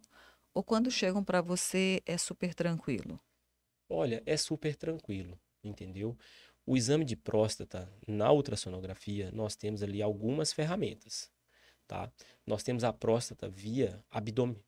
Então, que você não precisa enfiar o transdutor, passar o transdutor no reto do paciente. Não precisa. Uhum. Você olha por cima. Então, o check-up da próstata do homem, hoje, como que ele se dá? O médico, ele vai no urologista, que eu acho que é a maior dificuldade. Sim. E eu quero falar um pouquinho desse assunto depois também. Quero separar para a gente falar a diferença como que tá o perfil do homem e o perfil da mulher.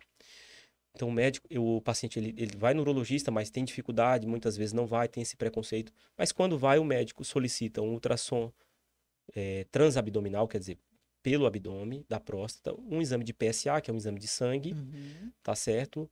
E faz no consultório o toque. Então, esse eu diria que é o tripé do diagnóstico dos problemas da próstata. No ultrassom, eu consigo avaliar a parede da bexiga, então o paciente ele tem que ir tomando água antes do exame para a bexiga encher. Uma vez que essa bexiga está cheia, a gente consegue olhar aquela parede. Então, se tiver uma lesão vegetante, um tumor, eu consigo ver no ultrassom, entendeu? Então, a gente já não é só a próstata, é a bexiga, a gente vê ali, se tiver um tumor de bexiga, vê no ultrassom. E a gente consegue medir esse volume de urina, a gente mede o tamanho da próstata, o volume da próstata, e o paciente vai no banheiro fazer xixi, ele vai urinar. Aí depois a gente consegue, ele volta para a mesa de exame ali, a gente consegue ver quanto que ficou de urina. Então, se está tendo retenção, quer dizer, se a próstata ela está empurrando a uretra e o paciente quer urinar, ele acha que ele urinou tudo e não. Não Muitas esvaziou vezes. Então, assim, completamente. o ultrassom ele tem essas possibilidades.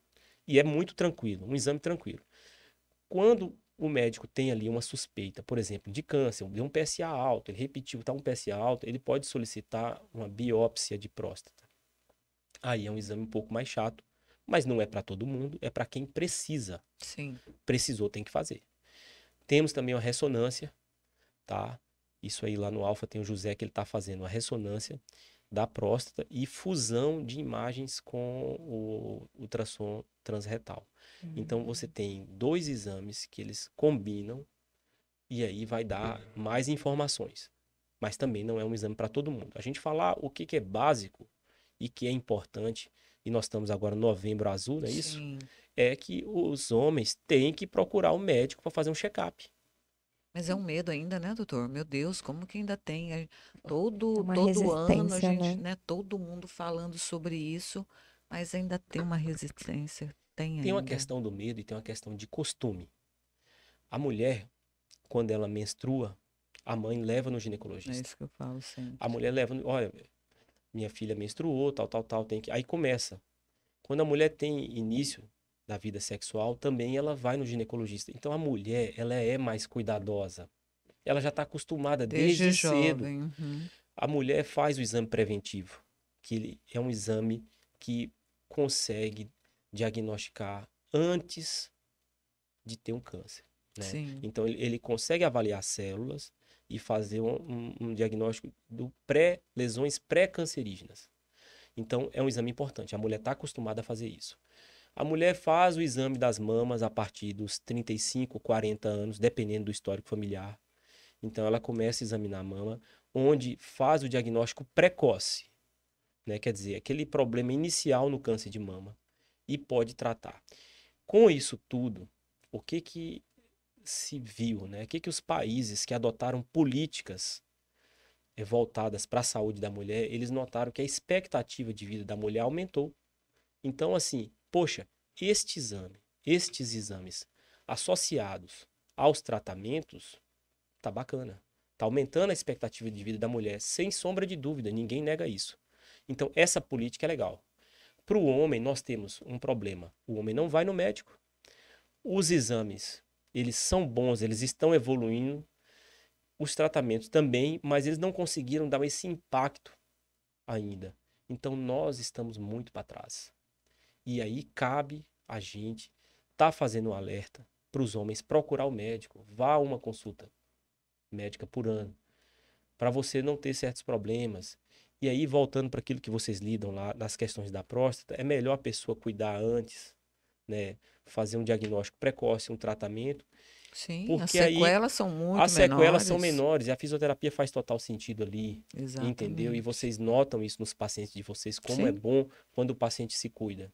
Mas a gente tem que despertar isso a todo momento, porque o homem não tem aquele costume de ir desde cedo ao médico, igual a mulher tem. E a mulher, ela Exatamente. tá, assim, nadando de braçada na nossa frente, ela tá muito à frente dos homens nesse quesito. A expectativa de vida da mulher é muito mais alta Sim. do que a do homem.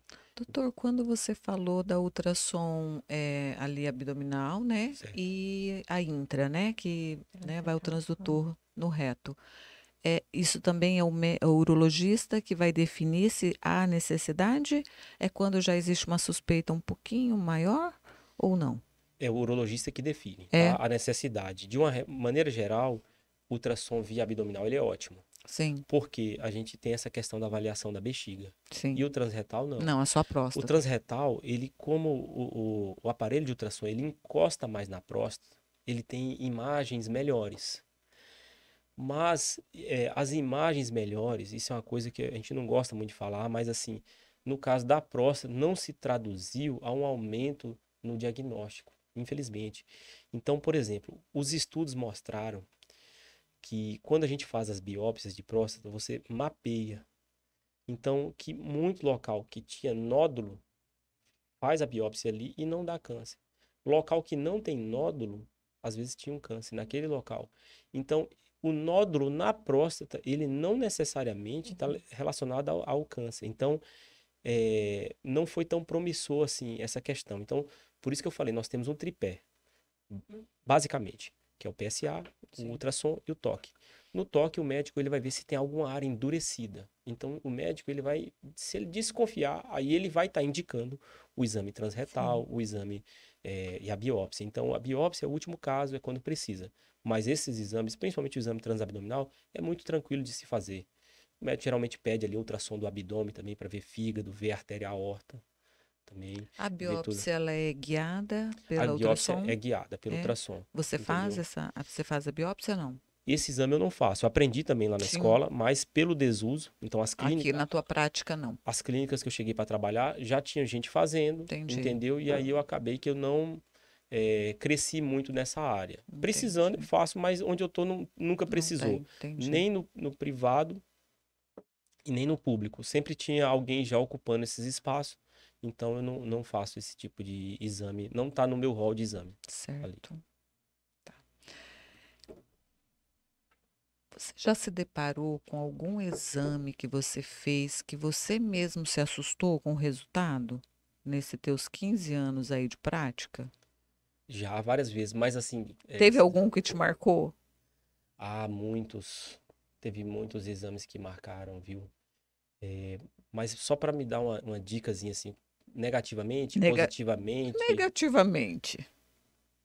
olha, De você é, ter que dar, assim, fazer teu laudo lá e você ficar com aquela dorzinha no coração, assim, de ter que dar aquela notícia. tem muito, isso acontece com frequência. Porque assim, vamos ser sinceros, nós vamos envelhecer, todos nós vamos morrer, entendeu? E os problemas acontecem, entendeu? E a vida é cheia de problemas. Então, problema é meu dia a dia. Então, a gente trabalha no setor privado, trabalha no setor público. Inevitavelmente, a gente vai se deparar com situações assim. E são muitas, até para mim estar citando. Mas o que eu costumo pensar todos os dias, isso é uma coisa que eu faço um exercício. O que eu posso fazer de melhor para as pessoas? Como que a gente pode impactar positivamente? Isso que a gente está fazendo aqui é importante. Tá alertando as pessoas. Então, uma pessoa que ela modifica antes de ter um problema, ótimo. Então, nós temos situações na saúde que nós temos poder de mudar. Eu posso escolher não fumar, ou eu posso escolher fumar. Ah, mas minha avó fumou e não morreu de outra coisa. Olha, eu não sei se eu tenho a mesma genética da tua avó, Sim. entendeu? Então, eu vou fazer minha parte. Eu posso evitar a obesidade, o sobrepeso. Eu posso lutar contra a obesidade, o sobrepeso e as complicações. Eu posso lutar contra a osteoporose, me manter ativo, cuidar da minha coluna, fazer uma fisioterapia, um RPG, um pilates, manter minha saúde mental, higiene do sono. Então, procurar hábitos de vida saudáveis e eu vou evitar muita coisa. Mas tem situação que a gente não evita. Tem aquela situação que o feto já tem problema na barriga da mãe. É uma Uhum. notícia muito triste de se dar, tá certo? Tem situações, criancinhas, assim, com muita energia, com muita vitalidade, que tem um problema muito grave. Tem situação que a pessoa entra muito alegre e você tem que dar uma notícia triste, que a pessoa já tá com o fígado cheio de metástases. Eu não gosto de assustar muito, não, de falar não, mas a gente vive tudo isso. Tem Sim. situação que a gente tá lá no hospital, que a pessoa chega e tá numa situação muito grave, você vai ver que não tem solução, já tá com trombose. Já aconteceu nos 2 membros. Então, assim, são muitos casos. De casos tristes, tem bastante. Tem caso alegre também. Entendeu? Então, assim, é difícil separar, assim, porque quando a gente já tem bastante tempo, começa a coisa a tomar volume. Sim. Mas nós temos que conformar de fazer a nossa parte. Então, o que dá para modificar, nós não podemos ser negligentes. Não podemos. Entendeu? Sim. Ser negligente no que a gente pode atuar efetivamente. Agora, tem coisas que a gente tem que aceitar, vai fazer o melhor possível, vai confortar, mas que a gente não vai resolver. Sim. Entendeu? Então, assim, é porque fica difícil separar alguma coisa. Tem pessoas que são conhecidas, a gente não pode estar falando, mas se você me direcionar mais assim, eu poderia estar dando um exemplo mais claro. Não, mas foi nessa questão mesmo, É, né? assim, de você ter, às vezes, fazer um exame e você falar, puxa vida, realmente tá muito ruim. Eu acho que isso é uma função para vocês, assim, muito difícil de ter que dar. Por mais que você talvez não fale, mas você tenha que laudar aquilo Ah, mas tem ali, que falar. tem que falar. Eu só não falo quando a pessoa pede para falar. Então tem a maioria dos pacientes querem saber. Mas tem paciente que fala assim: doutor, eu sou ansioso, eu sou medroso. A pessoa se descreve lá e fala: Sim, não me fale, por favor, escreva apenas no laudo. Eu falo: ok. Então a gente respeita a vontade do paciente. Agora, diante de uma solução, de uma situação que a pessoa precisa de cuidado, eu não posso ser negligente. Então, um exemplo para ficar claro. tá. Trabalhar com exemplo é melhor. Veio uma pessoa lá por um motivo qualquer, foi fazer um exame, eu tô vendo lá uma trombose na veia da perna. Eu falo, eu tenho que falar, dona fulana, seu fulano, olha, o senhor precisa ir para o hospital. Por quê? Você vai tratar, vai hospital, vai internar, vai tomar anticoagulante para dissolver esse coágulo e você ficar legal. Porque se eu não falar nada, E a a pessoa pessoa vai sair para casa, dali. ela tem aí pode soltar um pedaço daquele coágulo e dar uma embolia pulmonar e a pessoa morrer. Sim, Entendeu? Então isso a gente não pode. Um apendicite. Olha, você tá aqui com um problema assim, assim, vai ter que procurar o hospital. Isso é obrigação.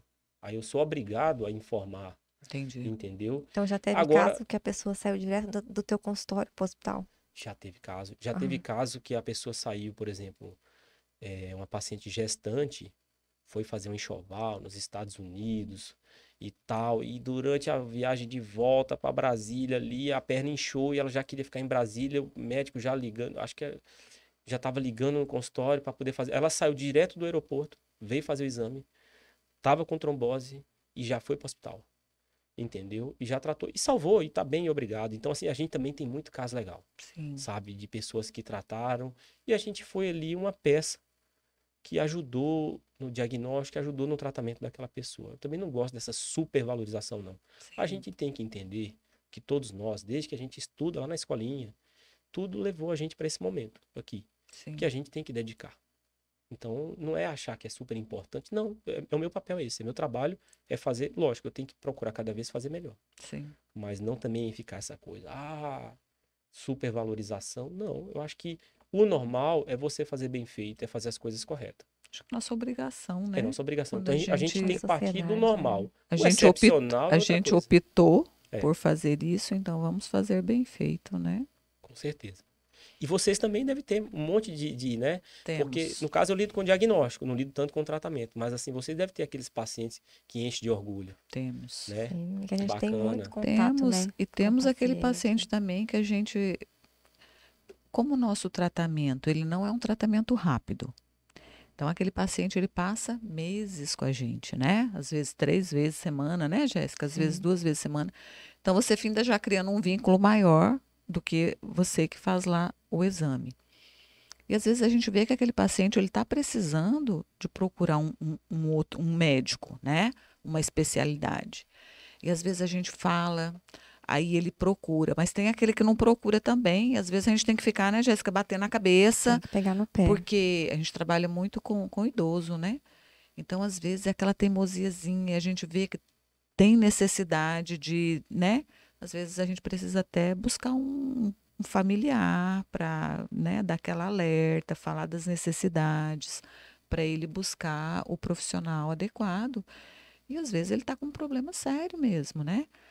Eu tive um paciente que eu sempre falo assim, ó, o paciente que teve câncer de próstata, a gente tem que ter um cuidado muito grande com ele. Então eu sempre já falo para ele, olha, sempre fica atento aos seus gânglios inguinais, né?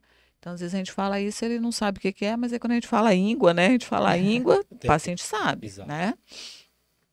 E aí eu comentei com ele no dia da avaliação dele. Ele foi lá para mim, ele ficou com incontinência urinária. Ele era um paciente até bem jovem, ele tinha 51 anos.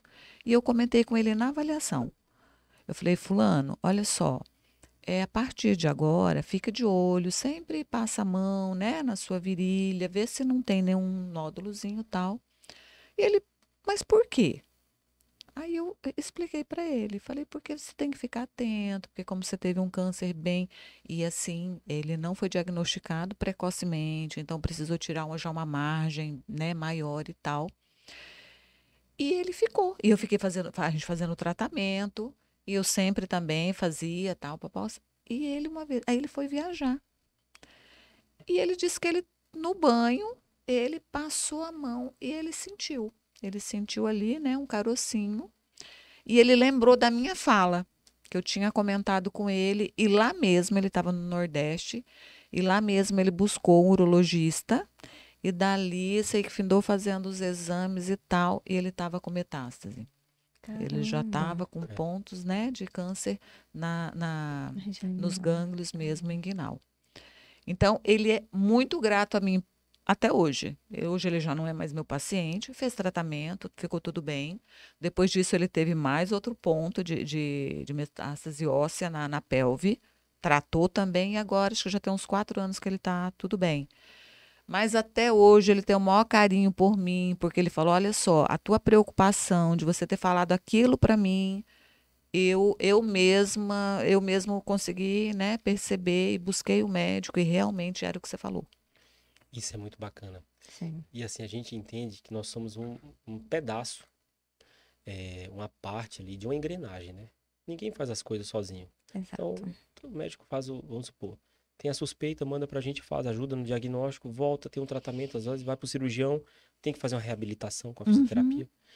Meu pai recentemente, por exemplo, teve um problema na coluna grave, lá na Bahia, precisou operar, uma hérnia de disco, assim, 2 cirurgias e assim, olha, ele ficou internado e quando acontece com a gente, familiar, é isso que a gente tem que ter essa questão da empatia, se colocar no lugar do outro. E se fosse eu? E se fosse minha mãe, minha filha, Exato. minha esposa, Exatamente. meu pai, meu filho? Então a gente se colocar no lugar do outro ajuda a gente a nos dedicar, a oferecer o melhor. Então, assim, meu pai nessa situação ficou internado, emagreceu bastante, perdeu massa muscular, teve incontinência urinária. E aí quando a gente tem conhecimento técnico, você começa, né? Poxa, mas a próstata dele é legal, tá normal, PSA. A incontinência urinária dele, porque perdeu massa muscular, Sim. entendeu? Aí já consegui uma nutróloga excelente lá na Bahia, a médica, assim, foi muito bacana. Nos recebeu, aí eu também viajei lá para dar uma assistência, e aí fez um trabalho de suplementação, alimentação, né? Para ganhar massa muscular. Fez um trabalho de fisioterapia excelente. Por coincidência, era um colega meu de escola. Encontrei, estava cuidando do meu pai. Fiquei muito feliz. E toda essa engrenagem positiva, nossa, mas melhorou de uma tal Tudo maneira. E cuidando. aí o sentimento de gratidão é muito grande, Sim. né? Porque na necessidade a gente fica muito sensível. Sim. E quando você recupera, você vê o tanto que a gente é frágil e o tanto que a gente precisa dos outros. Nós não somos autossuficientes, então a gente precisa do outro. Então nós temos que nos valorizar, nós temos que nos ajudar, e entender que a gente está num processo em conjunto, né? Mas que quando a gente consegue acertar essas engrenagens que elas trabalham em harmonia, a coisa funciona muito legal.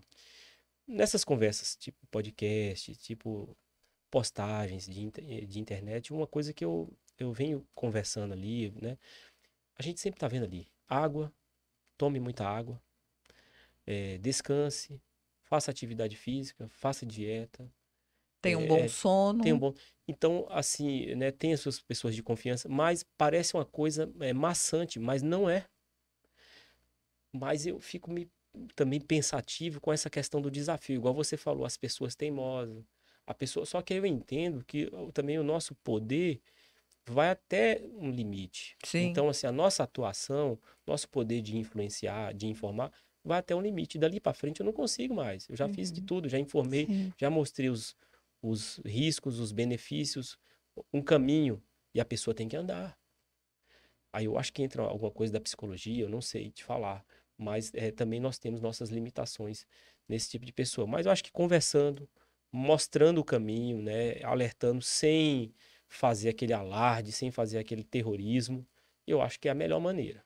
Às vezes a gente tem que ser um pouco mais duro, Sim, às vezes a gente tem que ser, né? é, Eu tenho outro exemplo agora, bem recente, tratando um paciente, ele incontinência também, disfunção erétil, pós-cirurgia de próstata, e ele teve uma trombose. E ele está tratando dessa trombose, ainda não está totalmente recuperado, e ele começou a fazer uso, eu falo que uso abusivo do Viagra. entendi. Agora pensa bem, uma pessoa com trombose, que está em tratamento, passou a fazer uso do Viagra, mas assim, em grande quantidade. Aí já entra uma questão, porque assim, Tipo, diariamente. e assim, não é paciente jovem, né, geralmente, porque o Viagra tem um risco cardiovascular, e dependendo da situação. Mas Sim, é porque essa questão erétil, ela mexe muito com o homem, Sim. entendeu? Isso aí é algo que... E aí a fisioterapia tem importância grande, né? A gente vê que a fisioterapia ganhou um terreno nessa área, assim, tanto masculina quanto feminina, e a gente precisa, né, desse suporte, porque o homem, quando ele tá realmente numa situação de disfunção erétil, isso abala demais.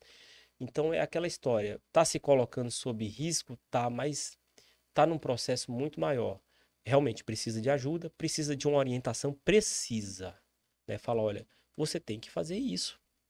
Então, essa coisa de ser mais enérgico, tem momentos sim que a gente tem que ser mais duro, mais enérgico. Não é criar terrorismo com besteira. não, nem E ser mal também, e educado, também nem nem. ser É, grosso, né? isso. Você falar a verdade para a pessoa. Exato. E também não é colocar eufemismo. Ah, não, isso aqui é uma coisinha. Não. Não, Você tem que falar tem a que, tem que realidade. dar o grau de Vai Da realidade. importância. Olha, gerar a realidade é essa. consequências, né? Então, Isso. o que você está fazendo hoje vai te gerar uma consequência. Então, assim, logo no início eu conversei com ele e tal, e ele continuou fazendo. E eu fui conversando e falando, mas você sabe quando foi que ele realmente chegou para mim e falou assim: parei de tomar? Ele até diminuiu, porque eu fui assim, bem. Falei: olha, o senhor está correndo o risco de ter um piripaque aí, porque tem problema, né, vascular. E tá tomando Viagra todos os dias. Vai dar ruim. Eu ainda falo meio que na brincadeira.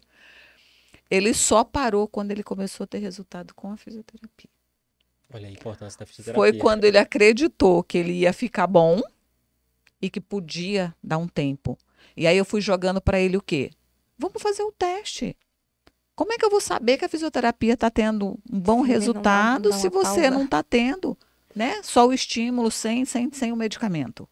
E aí foi quando ele começou já a ter os resultados dele, foi que ele falou: olha, parei, estou ficando bom, não tá lá essas coisas todas ainda não, mas já estou melhorando. E aí ele parou de fazer o uso do Viagra. Então, nós estamos falando aqui de mais um assunto polêmico que é a automedicação. Quer dizer, esse paciente está tomando esse medicamento sem a recomendação médica. Exatamente. Entendeu? Que a Então, assim, recomendação médica era 0,5 miligramas, né? e ele estava tomando. 20 Meu Deus. diariamente.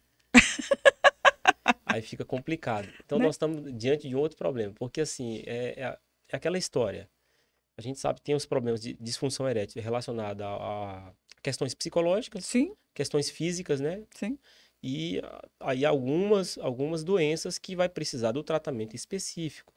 Existe, por exemplo, também o Doppler do pênis, para ver ali a questão da vascularização do pênis, e tem lá seus diagnósticos bem específicos. Então, quer dizer, esse paciente, ele precisa de neurologista, saber qual é o problema dele, ele, quer dizer, ele passou por uma cirurgia, e o urologista fala: olha, o seu caminho é esse, e ele tem que seguir esse caminho. Sim. Não, mas ele quer fazer da forma, se colocando em risco. E aí a gente entra naquele limite que até onde a gente vai. Mas vocês, quer dizer, trabalhando, conseguiram ali, com o resultado de fisioterapia, que ele tentou se enquadrar da melhor maneira, né? Depois de abusar. Sim, mas Correu o aí, risco, né? nisso tudo, falando do que a gente estava conversando sobre a empatia. É, É sobre ver o paciente assim, num todo, exato, né? Não é exato. eu focar só naquilo ali. Não, ele veio aqui para fazer Sim. terapia pélvica, vou cuidar. Não. Né? Qual que foi a primeira coisa que eu vi? Que ele estava com uma meia de compressão. Por que, que o senhor está com essa meia de compressão? Ah, não. Está em tratamento? Tô. Quanto tempo? Para você ver, ele está em tratamento da trombose já faz 7 meses, entendeu? Olha, Então, assim, já é uma coisa que não tá grave e tal. Mas, enfim, né? mas é muito interessante isso, viu? Porque o que você colocou, por exemplo, a tua visão. E tem algumas frases, eu vou citar algumas aqui que a gente escuta na faculdade, faz total sentido. Quer dizer, médico não trata de exame. Essa é uma frase que a gente estuda. Ó, o médico não trata de exame. O médico trata do paciente. O médico não vai tratar daquela doença, vai tratar do paciente com aquela doença. Com aquela Então você tem que ter um olhar, né, mais amplo e não ficar estritamente ali no problema. Você tem que Sim. enxergar a coisa toda. Esse teu olhar, por exemplo, de enxergar a meia elástica, eu também lembro da minha época de faculdade. O professor falava: olha, quando você enxergar um paciente, imagine que você esteja vendo a sua namorada pela primeira vez, o amor da sua vida, namorada, namorado, o amor da sua vida pela primeira vez, que você olha dos pés à cabeça. Então, ele falou isso, eu não esqueço. Quando o paciente O está olhar raio-x, né? o olhar raio-x. Eu estou no corredor do hospital, eu estou chegando lá no hospital de base. Quando eu estou vendo ali os pacientes no corredor, eu já estou olhando para ver se está com edema de membro, se a perna está Mas foi inchada. assim que eu vi. Eu trabalho no berçário lá no HB. Eu tava lá e aí eu vi que uma mãe do bebezinho que eu tava atendendo chegou. Aí ela tava com uma perna normal, outra perna desse tamanho. Aí eu, vem cá, o que que você tá sentindo nessa perna aí? Tá doendo? Ela, tá doendo na virilha. Oi. Como é que tá? Tá quente? Tá... Aí ela, ai, tá doendo. Eu falei, olha, cuidado. Vai, volta lá no seu retorno, que ela tinha acabado de fazer a cesárea, né? Alguns dias. Vai no seu retorno, mostra essa perna aí, porque pode ser algum trombo. E ela já tinha vários outros problemas, já tinha ficado internada na UTI, teve uma convulsão lá.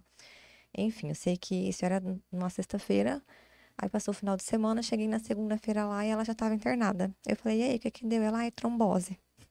Olha que bacana, Aí assim, eu né? falei, mulher, ainda bem que ela foi, né? Porque ela tava lá, ai, não, essa perna tá inchada, já tava aqui uns 2 dias. E ela, assim, normal. Exatamente. Então você teve essa perspicácia, esse olhar, Por isso é bom a gente ter o entendeu que... entendimento, né? Exato. Assim, procurar saber para poder orientar também. Porque às vezes a pessoa acha que ela tava achando que tinha batido alguma coisa assim e tava inchado. E não, Doutora, a não coisa era mais normal. comum lá para nós no consultório é paciente chegar lá às vezes achando que quer fazer uma prevenção e diz que não tem nada. Chegou lá, vou fazer uma prevenção, quero ficar com o meu assoalho pélvico melhor do que ele já está. E sai de lá com um monte de coisa. Que a gente descobre na conversa. Às vezes você vai conversando, às vezes não é nem coisa para a gente resolver, não. É para encaminhar mesmo para um especialista, para um médico especialista. E isso é sempre. Eu falo que uma boa conversa vale muito, né? Vale Vale muito. demais da conta, assim. Então, às vezes a gente descobre muitas coisas. E aí, Isso. Jéssica? Olha, muito Mas bom nosso papo. Tem mais alguma ficou coisa, mais doutora, alguma a coisa? acrescentar? Não, eu acho que eu gostei muito, para mim, tô realizado de estar aqui com vocês, entendeu? Conversando, é um bate-papo enriquecedor para mim também, porque essa troca de informações, Sim. nós temos que parar. Às vezes eu tô lá no meu nicho ali atendendo e tô só vivenciando aquilo que eu faço. Sim, Se eu não parar, interagir com outras pessoas, ouvir, né, o que o outro tem a dizer, outros profissionais, outras áreas, a gente fica com aquela visão míope, só enxergando o que está perto. É Então verdade. nós temos que ter esse relacionamento, esse parar, conversar, trocar informações, Às construir vezes, algo essa positivo. falta de tempo, a gente deixa, né, de fazer uma visita. Às vezes, eu quero sim. fazer uma visita para os médicos que encaminham os pacientes para a gente, para ir lá trocar uma. E falta o tempo, e falta o tempo, Esse e nosso falta o modo de tempo. vida, ele é complicado, porque a gente tá sempre ali Correndo. correndo. Isso não é bom, entendeu? A gente tem que se organizar e eu tô falando até uma autocrítica, né? Eu Sim, preciso me organizar para mim separar um tempo para ter essa interação, conversar com os colegas, saber da opinião. Às vezes eu tô achando que eu tô coberto de razão e não tô, sim. e a coisa lá tá indo diferente, né? Uhum. Entendeu? Então eu acho importante isso aí. Por isso que eu sou grato por estar aqui levando trocando essas informações com com vocês. Doutor, fala pra gente aí onde que você está atendendo. Faz aí já a sua propaganda aí do seu consultório, onde que você está atendendo. É, clínica, né? Que você está atendendo no particular. Eu atendo no Alpha Clean, né? No No Alpha Alpha Clean Clínica. Diagnósticos. Sim. Trabalho durante a semana lá, trabalho também no estado, né? Mas assim, para estar fazendo os exames, para atender as pessoas que por um acaso tiver algum exame de ultrassonografia ou outros exames, estou lá no Alpha Clean já há mais de 2 anos. É uma turma muito bacana que está lá, turma que eu estou falando de médicos, de Sim. colaboradores, desde a direção até todas as pessoas ali. A gente tem É, a muita. gente percebe até o entrar ali, né? Tá tudo é, muito. Tá... Nós temos uma identificação muito grande. Tem uma frase lá que a Ana Lu, ela colocou aquela frase e faz total sentido, uma frase que a gente tem que ter essa empatia, né? Aquela frase que está escrita lá. Então lá é um bom ambiente de trabalho, nós temos aparelhos de ponta, estou entre os colegas muito bacanas, doutor Eudes, doutor Cizenildo, José, Sim. tá lá a doutora Juliana, o doutor Alessandro, deixa eu ver se eu não posso faltar ninguém agora, A sem Bruna. falar. Dayana, né? A doutora Trabalha lá também. Bruna, ela atende algumas vezes, mas ela se mudou para São Paulo, assumiu Ela um vem de vez em serviço, ela quando, vem né? de vez Fazer em as quando ultrassons fazer aqui. os atendimentos. A doutora Tayana Tereza, o doutor Ilan, tem mais gente, deixa eu falar. Tem a doutora Vanessa, que morou bastante tempo aqui em Porto Velho, foi para o Rio de Janeiro, voltou para Porto Velho, Uhum. acho que a Água do Madeira fez sentido. Então, assim, nós estamos uma turma muito bacana lá, então, assim, eu estou perto de pessoas boas, isso me deixa feliz. Faço meus atendimentos de ultrassonografia geral e Doppler vascular, então quem tiver essas solicitações de exame e precisar, pode nos procurar por lá que a gente está com as portas abertas para Exato. recebê-los. Eu também sigo você nas redes sociais. Eu vi lá que você estava postando um dia desses, que você também tem uma parceria e tem, né, um programa aí de especialização. Fala um pouquinho sobre ultrassom obstétrico. Ah, tá. Foi bom você falar nisso. Desde o começo, nessa escola de ultrassom com o professor Bailão, a gente aprendia ultrassom e logo em seguida a gente começava a ensinar. Ah, mas como assim você aprendeu e já começa a ensinar? Porque a gente ensinava na parte de monitoria como que o médico, qual botão apertar cada máquina, aquilo muda tudo. Às vezes a mesma máquina, mesma marca, mas mudou uma coisinha, muda os botões. Então a gente começava a ensinar os médicos, olha, aperta esse botão, isso. Então a gente já fazia um trabalho de monitoria desde o começo. Depois eu fui para a Santa Casa de Ribeirão e venho fazendo esse trabalho de monitoria, de ensino na área de ultrassonografia. Eu nunca parei com isso, até hoje. Surgiu uma oportunidade com a escola de ultrassonografia lá de São Paulo, a Cetros, e a gente fez essa parceria, que é um fellowship. Então, assim, hoje eu estou recebendo 4 alunos médicos que querem aprender ultrassom. A gente está fazendo esse trabalho com aula prática e a Cetros fornece material teórico. Então, é uma plataforma híbrida. Tem aulas gravadas, aulas teóricas gravadas, e eu faço um papel ali, a parte prática. Então, nós estamos aí com 4 vagas. Na segunda turma, a primeira turma fechou, a gente já está desenvolvendo esse trabalho, nós já estamos em andamento com a primeira turma e abrimos aí 4 vagas para médicos que desejam aprender ultrassom obstétrico. Então, pode seguir na minha rede social lá, o Instagram, @Dr. João Paulo Guimarães, e lá no link da bio vai estar falando, vai ter umas informações para inscrição desse fellowship de ultrassonografia obstétrica, reconhecido, uma pós-graduação reconhecida pelo MEC e com uma parceria com a Cetros, que é a maior escola de ultrassom. Então, assim, tô bem feliz com isso aí, viu? E esses seus alunos são daqui mesmo ou vieram de outros lugares? Nós temos, agora nessa primeira turma, são 3 residentes de ginecologia e obstetrícia e um médico, que é até meu xará, chama João Paulo também, que reside em Guajará-Mirim. Aí ele vem para pós, ele está acompanhando também lá o ultrassom, então ele está iniciando na carreira de ultrassonografia, assim como todo mundo. Sim. Então todo mundo tem um começo ali na ultrassonografia e eu tô com esse papel de transmitir aquilo que o meu professor e os demais professores me ensinaram e que eu aprendi ao longo dessa jornada. Quero passar para essas pessoas também um pouco desse conhecimento e também não só passar, trocar informação. Quando a gente ensina, né, tem aquela frase, a melhor maneira de aprender é ensinando. Isso é uma coisa que me deixa assim, pensativo, né? Mas é porque você se obriga a estudar. Sim. Surge dúvida, você tem que correr atrás para sanar aquela dúvida e você se mantém ativo. Então eu gosto muito disso e estou feliz aí com essa parceria. Muito bom. Que bom. Então, muito obrigado por ter aceitado o nosso convite de participar aqui do nosso podcast. Foi muito bom, a gente conseguiu esclarecer bastante coisa sobre a ultrassonografia. Né não, Cidinha? Nossa, bom demais. Eu tava assim meio preocupada, né? Você tá mais tranquila, Cidinha? Não, a gente tava pensando, mas será que a gente vai ter assunto? Mas olha aí o tanto de coisa. Ah, nós temos assunto, viu? Não é? Meu Deus. E nós nem falamos sobre praticamente obstetrícia. A gente fez um apanhado geral aqui. Porque se for, como eu te falei, a ultrassonografia é grande. Então, se você for colocar um assunto em pauta, nós temos muita coisa para falar. Mas eu acho bacana isso aí. Eu queria parabenizar vocês por essa iniciativa, tá levando essa informação para as pessoas. Isso é algo muito louvável.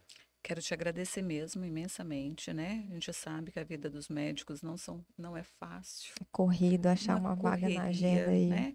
E você ter tido essa disponibilidade de vir aqui, de conversar, de ter sido tão agradável, de ter tirado tantas dúvidas, inclusive nossas, né, Jéssica? Não só da população, mas nossa também. E de fazer o convite, fique à vontade para ir lá conhecer o SERP, tá? Ah, com certeza. Lá no SERP a gente trata todas as disfunções pélvicas, homens, mulheres e crianças, tá? Tanto na área urológica, proctológica, sexual. A gente faz os pós-cirúrgicos desde hemorroidas, enfim, a gente trabalha com toda essa área.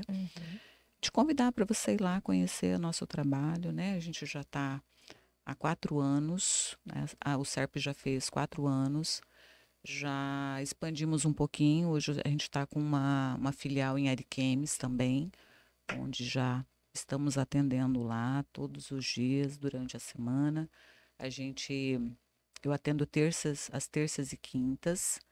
É uma vida meio corridinha, né? Porque eu atendo segunda, quarta, sexta e sábado, e Ariquemes terça e quinta, então eu vou e volto. Mas estamos aí, correndo, tá? E o que precisar da gente, fica à disposição também, tá? A gente tá aí para ajudar no que precisar.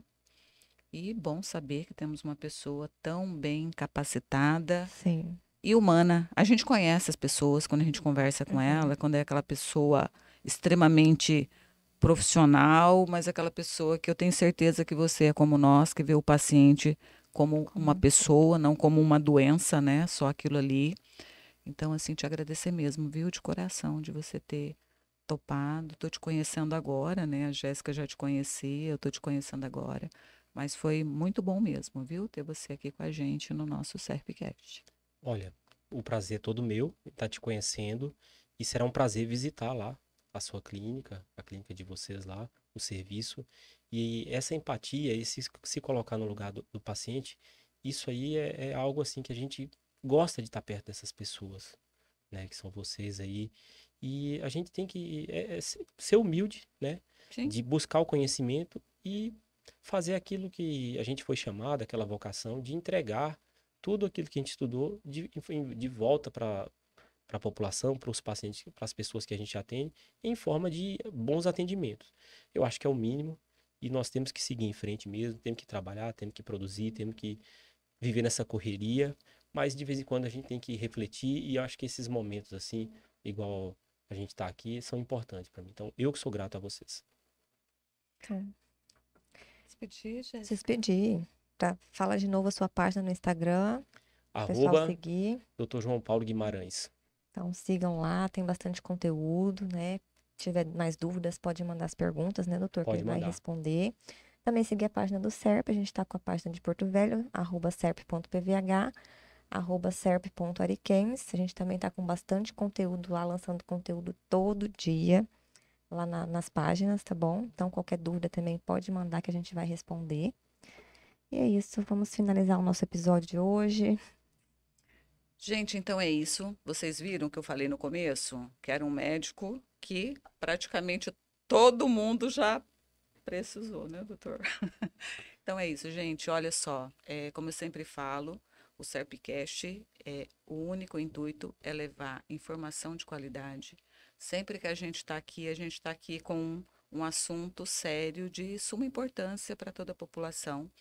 Pessoas que às vezes não têm condições, né, de estar indo num consultório, fazendo um exame, mas que a partir de hoje já vai ter uma visão diferente de quando e o porquê buscar um médico que faça ultrassom, tá bom? Então é isso, gente. Por hoje é só. Muito obrigada e fiquem com Deus.